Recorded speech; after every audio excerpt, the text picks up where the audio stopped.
কুমিল্লা যাত্রা ব্যবস্থায় যেমন তৎপর পুলিশ প্রশাসন সেই বিষয় সেনাবাহিনী যৌথ বাহিনী আসলে কিন্তু দূরের মধ্যে রয়েছে। যাত্রীরা যেমন ঈদের ছুটিতে বাসায় ফিরে আসছে, সেই সাথে শান্তিপূর্ণভাবে বাসায় ফিরে যাওয়ার প্রতিশ্রুতিও পাচ্ছে। মূলত বিষয়টা হচ্ছে ঈদুল আজহা সামনে রেখেই কিন্তু মানুষ ছুটিতে বাড়ি ফিরে যাচ্ছে। আর এই ছুটিতে বাড়ি ফেরার পথে কোথাও যানজট, কোথাও কোনো চাঁদাবাজি বা কোথাও কোনো অরাজকতার সৃষ্টি যাতে না হয় সেই বিষয় কিন্তু তৎপর বাংলাদেশ যৌথ বাহিনী।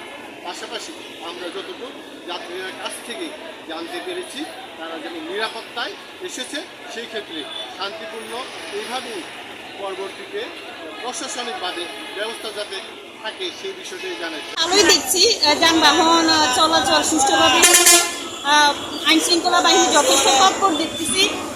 সেনাবাহিনী এর পাশাপাশি পুলিশ বাহিনী জায়গায় জায়গায় হচ্ছে মেইন পয়েন্টগুলোতে হচ্ছে মোতায়েন করা হয়েছে, যার কারণে দেখা যাচ্ছে যে যানবাহনগুলো সুষ্ঠুভাবে চলাচল করছে, কোথাও কোনো জ্যামজটের সৃষ্টি হচ্ছে না।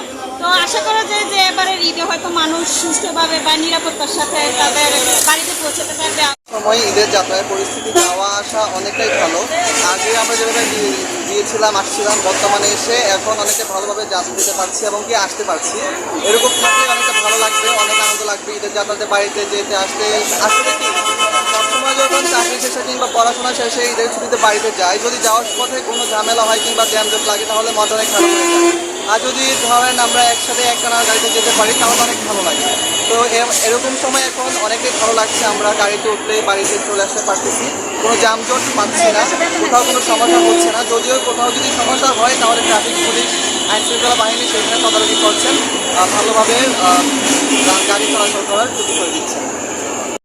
আসলে ঈদুল আজহা রেখে শুধু যাত্রী নয়, পশু গাড়িগুলো যেভাবে চলাচল করছে সেই ক্ষেত্রে বলছে কোথাও কোনো সমস্যা ঘটে নাই এবং কি নিরাপত্তায় কিন্তু তারা বিভিন্ন হাটে যাচ্ছে। সেই বিষয়ে কিন্তু আমরা কয়েকজনের কাছে বক্তব্য নিচ্ছি। আমরা থাকবেন কুমিল্লার স্বাধীন বার্তার সাথে। পরবর্তী আরেকটা নিউজে দেখা হচ্ছে আপনাদের সাথে।